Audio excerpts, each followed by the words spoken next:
Dear students, welcome to LTX classes. ఈ రోజు క్లాస్లో మనం ముల్కీ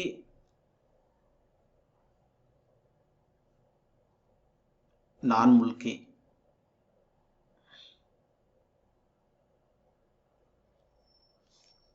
ఈ ఇష్యూస్లో భాగంగా మనం పార్ట్ 5 చెప్పుకుందాం. సో ఇప్పటివరకు ఈ ముల్కీ నాన్ ముల్కీ ఇష్యూస్ గురించి మనం 4 పార్ట్స్ చెప్పుకున్నాం. సో ఇది 5th పార్ట్, లాస్ట్ పార్ట్గా మనం పార్ట్ 5లో మనం రిమైనింగ్ ఏదైతే మిగిలిపోయిందో దాని గురించి మనం చెప్పుకుంటాం. సో లాస్ట్ పార్ట్లో మనం 1919 పర్మానా 1919 బై మీర్ ఉస్మాన్ అలీ ఖాన్. సో దీన్ని ఇంప్లిమెంటేషన్ చేయడంలో సో అంత చిత్తశుద్ధి కనపడకపోవడం వల్ల ఇది కూడా ఫెయిల్ అయింది. తర్వాత మళ్ళీ మీర్ ఉస్మాన్ అలీ ఖాన్ ఫర్మానా 1933ని విడుదల చేయడం జరిగిందని చెప్పుకున్నాం. అందులో కూడా ఇలాగే ఉద్యోగాలన్నీ ముల్కీలకి అని చెప్పారు, కానీ ఇది సమర్థవంతంగా అమలు చేయాలని ఒక ఆర్డర్ పాస్ చేయడం జరిగింది. అయితే అసలు 1933 పరమానాలో ఉన్నటువంటి ప్రొవిజన్స్ ఏంటి అనేవి మనం చూద్దాం. అయితే ఈ ప్రొవిజన్స్ చూస్తే మనకి ఫస్ట్ ప్రొవిజన్ ఫర్మానా 1933లో ఒక వ్యక్తి ముల్కీ కావాలి అంటే, ముల్కీ కింద పరిగణించబడాలి అంటే అతను హైదరాబాద్ సంస్థానంలో జన్మించి ఉండాలి. ఇది హైదరాబాద్ ప్రిన్స్లీ స్టేట్ ఏదైతే ఉందో ఈ ప్రిన్స్లీ స్టేట్లో జన్మించి ఉండాలి. దీన్ని బట్టి మనకి ఏమర్థం అవుతుంది, హైదరాబాద్ సహజ పౌరులు ఎవరైతే ఉంటారో, అంటే ఇక్కడ జన్మించిన వాళ్ళు మనం సహజ పౌరులు అంటాం. సహజ పౌరులకి ముల్కీ హోదా ఆటోమేటిక్గా లభిస్తుంది. అది ఫస్ట్ పాయింట్. సెకండ్ పాయింట్, ఎవరైనా ఒక వ్యక్తి ఈ హైదరాబాద్ సంస్థానంలో ఈ ప్రిన్స్ స్టేట్లో 15 సంవత్సరాలుగా సెటిల్ అయి ఉంటే, శాశ్వతంగా నివసిస్తూ ఉంటే తిరిగి మళ్ళీ అతను తన ప్రాంతానికి వెళ్ళను అనే ప్రమాణ పత్రాన్ని సమర్పిస్తే వాళ్ళు కూడా ముల్కీలే. ఎన్నేళ్ళు ఉండాలి? 15 years ఉండాలి. మళ్ళీ తిరిగి వెళ్ళను అని వాళ్ళు ఒక ప్రమాణ పత్రాన్ని కూడా ఇవ్వాల్సి ఉంటుంది. అయితే థర్డ్ వన్, ఒక వ్యక్తి పుట్టేటప్పుడు ఆ వ్యక్తి తాలూకా లేదా ఆ బేబీ తాలూకా తండ్రి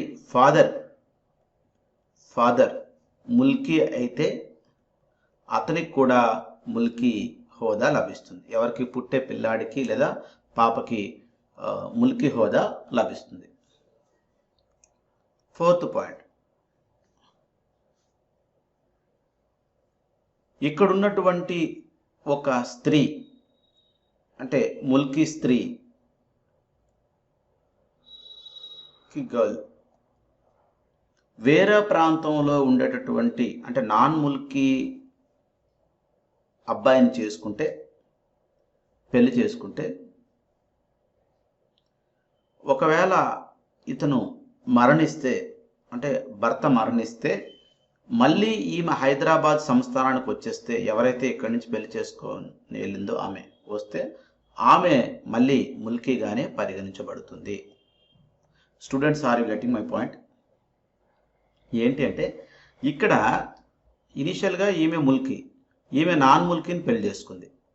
సో పెళ్లి చేసుకున్న అతను ఒకవేళ చనిపోయాడు అనుకోండి, కొన్ని రోజుల తర్వాత లేదా కొన్ని సంవత్సరాల తర్వాత, మళ్ళీ ఈమె సొంతూరు వచ్చేయాలి, హైదరాబాద్ వచ్చేయాలనుకుంది. వచ్చిందనుకోండి, ఈమె అప్పుడు మళ్ళీ ముల్కీగానే పరిగణించబడుతుంది. వెళ్ళిపోయింది కదా అని నాన్ ముల్కీగా కాదు, మళ్ళీ తిరిగి వస్తే ఆమె ముల్కీగానే పరిగణించబడుతుంది.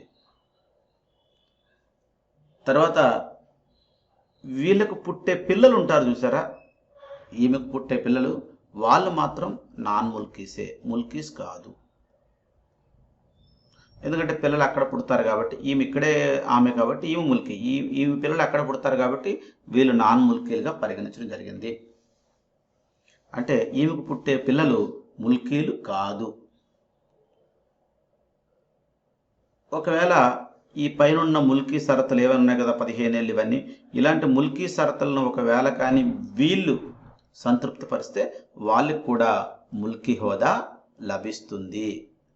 అలా సంతృప్తిపరిచినప్పుడు వాళ్ళకి కూడా ముల్కీ హోదా లభిస్తుంది. అంటే పైన ఉన్న ఏవైనా పాయింట్స్ని వీళ్ళు సంతృప్తిపరిచినప్పుడు, అంటే 15 ఏళ్ళు ఎక్కడే ఉండి ఉండడం ద్వారా శాశ్వతంగా నివాసం ఉంటే 15 ఇయర్స్ తర్వాత మళ్ళీ ముల్కీ హోదా లభించే అవకాశం ఉంటుంది. అంతేకాకుండా 5th పాయింట్, ఎవరైనా ముల్కీ హోదా పొందాలి అంటే కలెక్టర్ స్థాయి అధికారి నుంచి వీళ్ళు ఒక ధృవీకరణ పత్రం తెచ్చుకోవాలి. తెచ్చుకున్నట్టయితే, ఒక సర్టిఫికేట్ తెచ్చుకున్నట్టయితే వాళ్ళని కూడా ముల్కీగా పరిగణించడం జరుగుతుంది.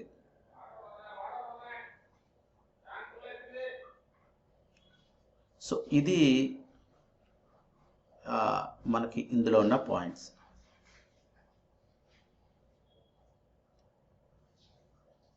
నెక్స్ట్ ఇకపోతే వీళ్ళు దరఖాస్తు చేసుకునేటప్పుడు ముల్కీగా పరిగణించబడాలని, ఒకవేళ దరఖాస్తు అనేది అప్లికేషన్ అనేది తిరస్కరణ రిజెక్ట్ అయితే సహేతుకంగా ఉండి, అంటే అన్నీ ఓకే ఉండి ఇది రిజెక్ట్ అయితే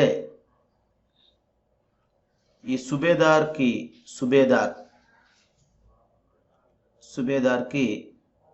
వీళ్ళు దరఖాస్తు చేసుకోవచ్చు. ఈ సుబేదార్ తీసుకునే నిర్ణయమే అంతిమ నిర్ణయంగా పరిగణించబడుతుంది. ఒకవేళ ఎట్టి పరిస్థితుల్లోనైనా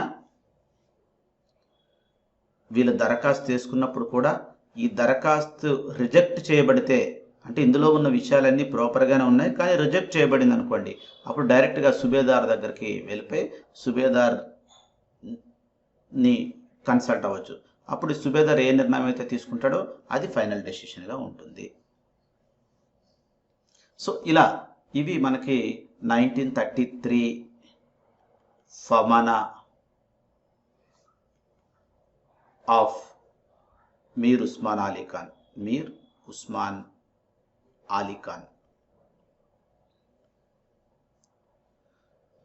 ఇందులో మెయిన్ పాయింట్ ఏంటంటే, ఇంతకు ముందు వాటికంటే ఇందులో ఉన్న మెయిన్ పాయింట్ ఏంటంటే, ఉద్యోగాలన్నీ ముల్కీలకే ఇవ్వాలి, అవి తప్పకుండా అమలు చేయాలని ఆర్డర్ పాస్ చేయడం అనేది ఇక్కడ మనం గమనించవలసిన విషయం. దీనికి మనం చెప్పుకున్నాం లాస్ట్ క్లాస్లో. ఇక్కడ నిజాం ప్రజలందరూ, ఇక్కడ ఉన్నటువంటి ముల్కీస్ అందరూ చాలా హ్యాపీగా ఫీల్ అయ్యి కృతజ్ఞతలు కూడా తెలపడం జరిగింది. అంతేకాకుండా హైదరాబాద్లో ఒక సమావేశం కూడా ఏర్పాటు చేసి ఈ ముల్కీ ఉద్యమ నాయకులు ప్రత్యేకత కృతజ్ఞతలు నిజాంకి తెలపడం జరిగిందని మనం చెప్పుకున్నాం. ఇంతే కాకుండా ఈ ముల్కీ ఉద్యమం సాధించిన విజయంతో, అంటే ఈ ముల్కీలు సాధించిన విజయంతో వీళ్ళ నాయకులు, అంటే Mulki leaders Nizam people's association or Nizam subjects association లేదా నిజాం ప్రజల సంఘం, నిజాం సబ్జెక్ట్స్ లీగ్ లేదా నిజాం ప్రజల సంఘం అనే ఒక ఆర్గనైజేషన్ని స్థాపించడం కూడా జరిగింది. ఎప్పుడు? 1935లో. 1933లో ఫర్మానా రిలీజ్ చేస్తే 1935లో నిజాం ప్రజల సంఘం అనే ఒక సంస్థను ద నిజాం సబ్జెక్ట్ లీగ్ లేదా దీన్ని Mulki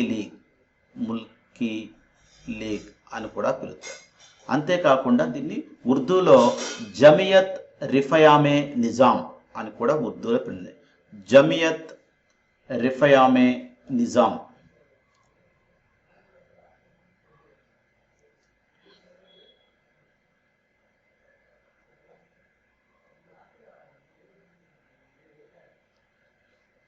This Nizam Subject League is also called as Mulki League and also called as Jamiyat Rifayame Nizam in Urdu language. అయితే చాలా మంది మేధావులు ఈ నిజాం సబ్జెక్ట్స్ లీగ్ చేస్తున్న పనుల్లో చాలా ఉత్సాహంగా పాల్గొనేవారు. ఇక్కడ చూస్తే నవాబ్ నిజామత్ జంగ్ దీనికి ఇనీషియల్ అధ్యక్షుడిగా ఉండేవాడు. నవాబ్ నిజామత్ జంగ్.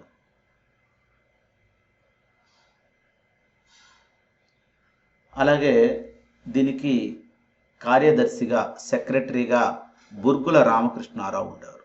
బుర్గుల రామకృష్ణారావు. సో ఇలా నవాబ్ నిజామత్ జంగ్ ప్రెసిడెంట్గా, బుర్గుల రామకృష్ణారావు కార్యదర్శిగా ఇనీషియల్గా ఈ నిజాం ప్రజల సంఘానికి వ్యవహరించారు. అయితే వీళ్ళే కాకుండా ఈ నిజాం సబ్జెక్ట్స్ లీగ్ చేస్తున్న కార్యకలాపాలు ఏవైతే ఉన్నాయో ఆ కార్యకలాపాల్లో చాలామంది ఇందులో మెంబర్స్ చాలా చురుగ్గా పాల్గొనేవారు. అందులో మనం చూసుకున్నట్టయితే కాశీనాథరావు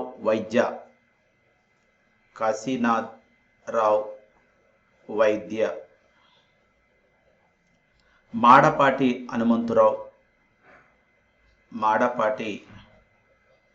హనుమంతరావు, జనార్దన్ రావు,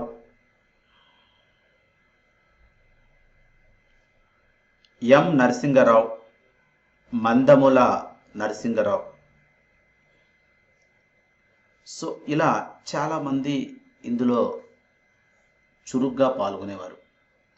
సో ఈ సంస్థ తాలూకా మనకి అసలు మెయిన్ ఉద్దేశం ఏంటి అంటే హైదరాబాద్ ఫర్ హైదరాబాదీస్.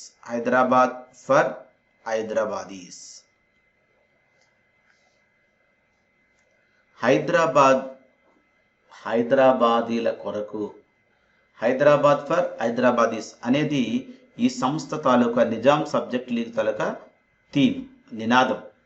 అంటే హైదరాబాద్ ఓన్లీ హైదరాబాద్ వాళ్లకు మాత్రమే అనేది ఇక్కడ థీమ్. అయితే let us see that what are the provisions in this Nizam subjects league. ఇందులో ఉన్నటువంటివి ఏంటంటే, సో మొట్టమొదటి పాయింట్ ఏంటంటే ఇందులో ఉన్న వాళ్ళు నిజాం ప్రజలందరూ నిజాం పట్ల విధేయత కలిగి ఉండాలి, ఒబీడియంట్గా ఉండాలి. ఎవరి పట్ల?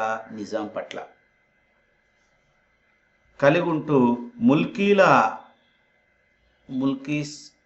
ముల్కీస్ రైట్స్ ప్రొటెక్షన్ కొరకు పాటుపడాలి, ముల్కీల హక్కుల రక్షణకు తోడ్పడాలి, నిజాంకి ఒబీడియంట్గా ఉండాలి. ఎందుకంటే నిజామే కదా ఈ ముల్కీల హక్కులకు ప్రొటెక్షన్ ఇచ్చాడు.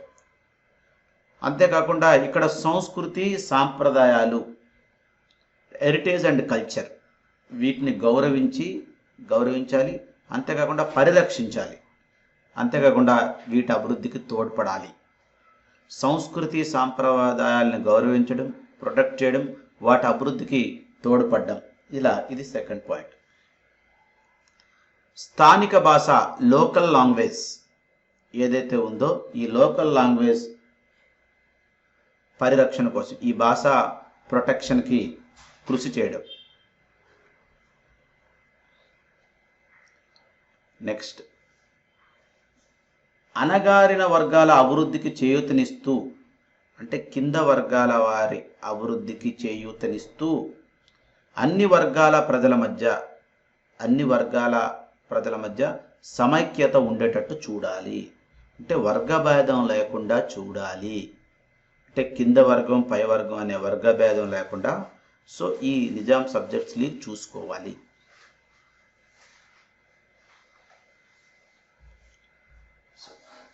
ఇంతేకాకుండా వీళ్ళు ఇంకొక పాయింట్ ఉంది. అదేంటంటే ఎన్నికైన శాసనసభకు బాధ్యత వహించే ప్రభుత్వ సాధన కూడా దీనికి లక్ష్యంగా ఉంది. అంటే ఎన్నికైన శాసనసభ అంటే ఎలక్టెడ్ లెజిస్లేటివ్ అసెంబ్లీ. అంటే ఇక్కడ ఒక పాయింట్ మీకు అర్థం అవ్వాలి. ఏంటంటే ఇక్కడ ప్రభుత్వం ఎలా ఉండాలి అంటే గవర్నమెంట్ ఎలా ఉండాలి అంటే ఎన్నికైన శాసనసభకు బాధ్యత వహించే విధంగా ఉండాలి. కానీ ఇక్కడ మనకి ఏముంది, ఇక్కడ అలాంటిది ఉందా? హైదరాబాద్లో కింగ్ ఉంటాడు, కింగ్ తర్వాత వాళ్ళ కొడుకు కింగ్ అవుతాడు, నవాబ్, వాళ్ళ కొడుకు నవాబ్ అవుతాడు. అంతేగాని ఇక్కడ కింగ్ అంటే నవాబే అల్టిమేట్ పవర్. అంతేగాని ఇతను ఇంకొక శాసనసభకు బాధ్యత వహించేటట్టు ఏం లేదు. దాన్ని ఏమంటాం మనం? పార్లమెంటరీ ఫార్మ్ ఆఫ్ గవర్నమెంట్ అంటాం.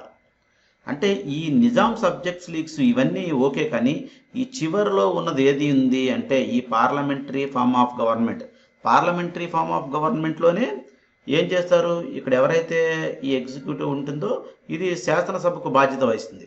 అంతేగాని ఇక్కడ మనం ఇప్పుడున్నది ఏంటి? Kingship rule. కింగ్షిప్ రూల్లో కింగే head of executive, legislative and judiciary. So వీళ్ళు మళ్ళీ లెజిస్లేటివ్కి బాధ్యత వహించడం అనేది కింగ్ కొంచెం కోపం తెప్పించిన విషయం అయింది నవాబ్కి.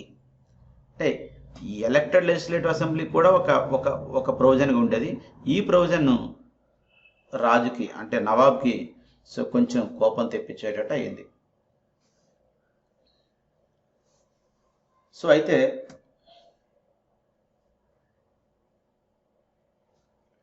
ఈ నిజాం సబ్జెక్ట్స్ లీగ్ మళ్ళీ ఏంటంటే కొంచెం ఒత్తిడి చేయడం జరిగింది ఎవరి మీద, ఈ నిజాం మీద. సో చేసేసరికి అంటే ఇంకా కొంచెం ఈ ఏవైతే హక్కులు ఉన్నాయో వీటికి ఇంకొంచెం హక్కులు ముల్కీస్కి రావాలి, వాటి ప్రొటెక్షన్ ఇంకొంచెం గట్టిగా ఉండాలి అని ఎప్పుడైతే ఎక్కువ రక్షణలు కోరడం జరిగిందో ఎవరు, నిజాం సబ్జెక్ట్స్ లీగ్. సో ఇతను అరవమందు అయ్యంగర్ ఇతని లీడర్షిప్లో ఒక కమిటీని వేయడం జరిగింది. సో ఏంటి అక్కడ వాళ్ళకి ఏంటి అవసరాలు ఏంటి, ఇంకా ఏంటి వాళ్ళు ఏం ఎక్స్పెక్ట్ చేస్తున్నారు అని. సో ఈ కమిటీ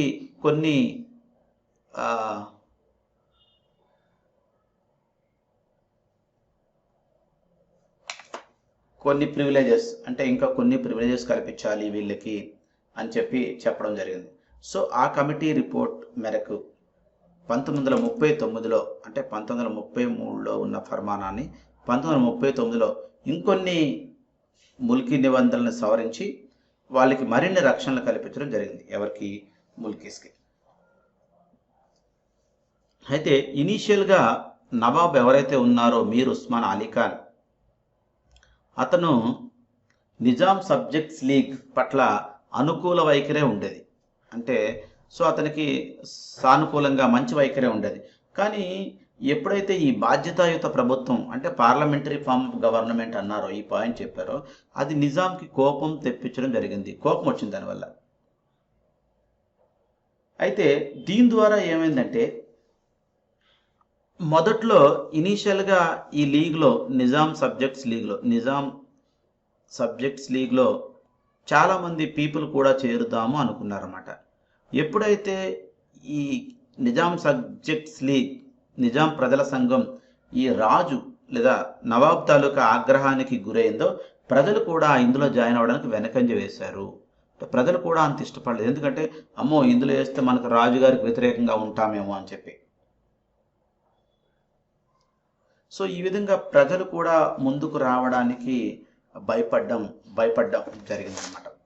సో లేకపోతే నిజాం సబ్జెక్ట్స్ లీగ్ సో అప్పటికే చాలా ఈ ఎక్కువ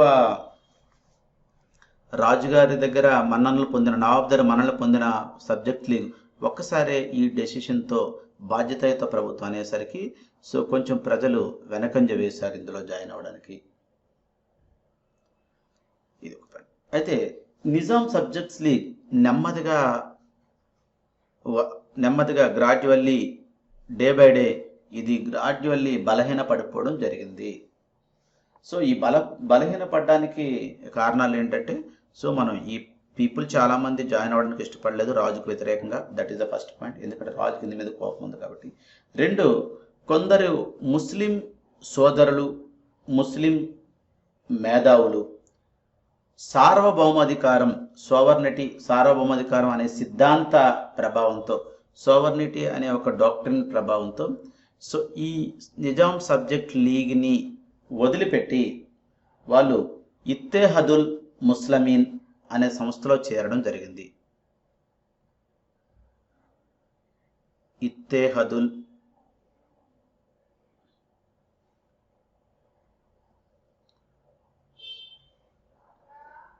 ముస్లిమీన్. సో చాలామంది ఈ సంస్థలో చేరి ఈ సంస్థకి నాయకత్వం వహించడం జరిగింది. అయితే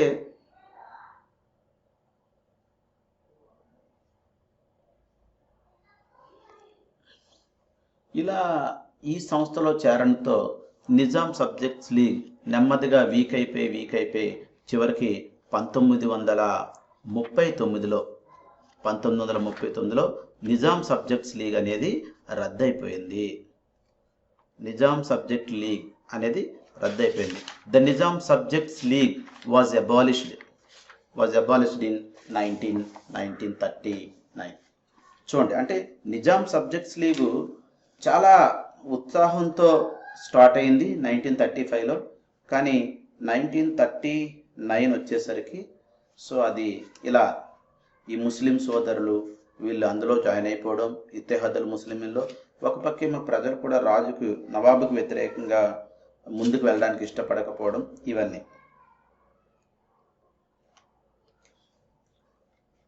సో తర్వాత 1939 తర్వాత మళ్ళీ ఈ ముల్కీ నిబంధనల్ని 1945లో ఒక్కసారి సవరించడం జరిగింది. ఈ ముల్కీ నిబంధనలు మళ్ళీ 1945 తర్వాత, అంటే ప్రతిసారి సవరించినప్పుడు ముల్కీ హక్కులకి ఎక్కువ రక్షణ కలుగుతుంది. సో ఒకసారి సవరణ చేసి 1945లో 1945 నుండి 1945 నుండి ముల్కీ నిబంధనల్ని పకడ్బందీగా అమలు చేసేటట్టు స్ట్రాంగ్గా, అంటే ఎటువంటి ఇబ్బంది లేకుండా అమలు చేసేటటువంటి కార్యక్రమం అనేది మొదలు చేపట్టడం జరిగింది 1945 నుండి. సో ఈ విధంగా ఈ ముల్కీ నాన్ ముల్కీ ఇష్యూస్ అనేవి మనకి అసఫ్ జాహీ డైనాసిటీ కాలంలో జరిగాయి. సో ఇది మనకి Mulki non Mulki issue before 1948. Okay, thank you and all the best.